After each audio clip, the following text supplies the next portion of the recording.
David Allô. Rigoulet-Rose, bonjour. Bonjour. Les raids israéliens se multiplient sur la bande de Gaza et les pressions américaines n'y changent rien. Le conseiller à la sécurité nationale de la Maison-Blanche, Jake Sullivan, était en visite en Israël jeudi. Quel poids ont les États-Unis dans ce conflit? Les visites des responsables américains se succèdent, hein. Le mois dernier, c'était Charles Brown, le nouveau chef d'état-major américain, qui était venu justement en demandant aux Israéliens d'être plus précis dans les frappes et que les hostilités ne pourraient pas se poursuivre trop longtemps.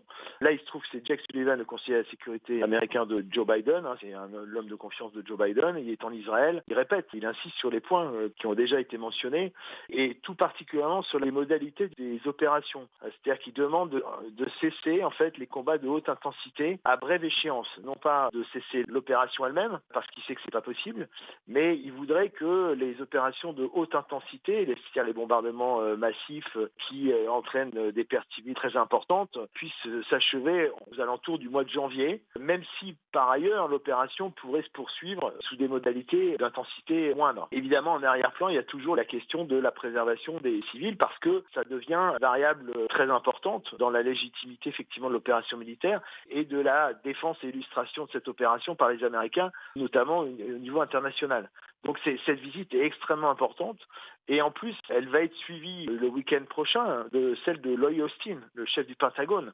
Donc ça montre à quel point évidemment les Américains sont attentifs à la situation, à la fois en assurant le soutien américain à Israël et en même temps en essayant de convaincre Israël d'ajuster les modalités de l'opération militaire. Mais est-ce qu'on peut vraiment dire que c'est efficace, cette demande des États-Unis de désintensifier les frappes, sachant que là, les renseignements américains viennent d'évaluer que près de la moitié des munitions air-sol qu'Israël utilise à Gaza sont des munitions non guidées et imprécises, des bombes stupides, comme ils les appellent? Ça fait partie de la communication aussi pour faire pression, on va dire, davantage publiquement sur le gouvernement israélien, parce que dans aux remarques de Jake Sullivan, il y a le chef d'état-major, il y a le ministre de la Défense, Yoav Gallant, qui a dit qu'il faudrait plusieurs mois de combat. Donc la question de l'arbitrage, effectivement, du calendrier, on va dire de la temporalité, devient déterminante.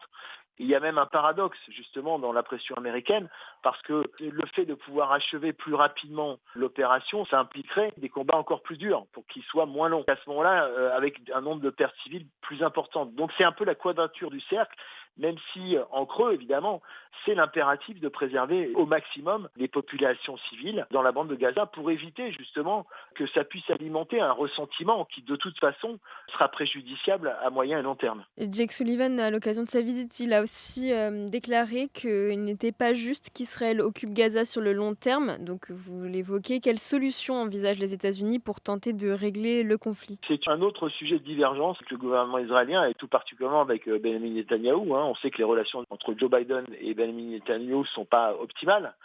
C'est un euphémisme pour toutes sortes de raisons, notamment liées à la colonisation. Et en l'occurrence, c'est la question du jour d'après qui est posée.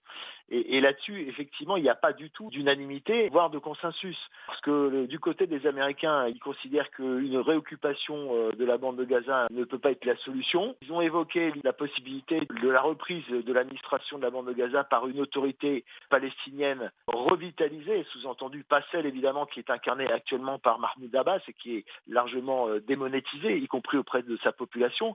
Mais du côté israélien, il n'est pas question, selon la formulation de Benjamin Netanyahou, de passer d'un Hamastan à un Fatastan, c'est-à-dire de donner les clés effectivement de l'enclave à une autorité palestinienne, même renouvelée. Donc il y a évidemment un débat de fond là qui est posé, et il est d'autant plus posé qu'en arrière-plan, il y a évidemment la question des deux États, qui est le viatique américain et qui n'est pas celui évidemment de l'option privilégiée par le gouvernement Netanyahou. Justement, puisque vous évoquez Mahmoud Abbas, le président de l'autorité palestinienne, après sa visite en Cisjordanie occupée à Ramallah, la visite, je veux dire, de Jake Sullivan, Mahmoud Abbas a déclaré que toute tentative de séparer la bande de Gaza de l'État palestinien était inacceptable. Quel est l'enjeu de cette visite et quelle relation en fait il entretient avec le président de l'autorité palestinienne? On sait que de manière discrète, il y a des contacts qui ont été entretenus, qui sont maintenus entre l'administration américaine et l'autorité palestinienne en Cisjordanie, justement dans la perspective du jour d'après. Il y a des discussions, que les Israéliens sont au courant de ces discussions évidemment, puisque ça fait partie d'une des variables de la question du jour d'après. Ça suscite à Washington évidemment beaucoup de réflexions sur les possibilités qui s'offrent, avec évidemment la question question du renouvellement de cette autorité palestinienne, à supposer qu'elle soit aisément faisable, parce qu'il y aura probablement une obstruction de la part de Mahmoud Abbas, même s'il est disqualifié. Et c'est effectivement le renouvellement des hommes ou du fonctionnement ou des deux en même temps. C'est extrêmement compliqué compte tenu de la configuration actuelle. Joe Biden, il a dit qu'il voulait que les Israéliens se concentrent sur la préservation de la vie des civils.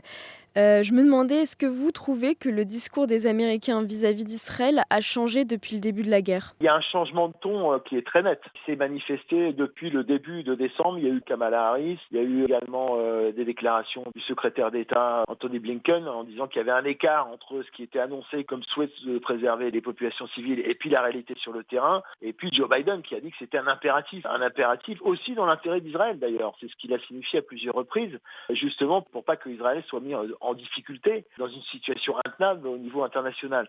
Donc il y a de ce point de vue-là un changement de ton qui est très net, qui n'implique pas un changement de soutien sur le fond. D'ailleurs, dernièrement, les États-Unis ont voté en urgence l'envoi de près de 14 000 obus pour les chars Merkava qui sont engagés dans l'opération. En revanche, il y a parallèlement aussi des mesures spécifiques qui n'ont pas été appréciées d'ailleurs par le gouvernement de Netanyahou, visant individuellement des colons qui pourraient se voir refuser des visas pour les États-Unis. Donc c'est une manière explicite de faire pression et c'est pas purement théorique, effectivement, à ce niveau-là. Merci beaucoup, David Rigoulet-Rose. Merci. Au revoir. Au revoir.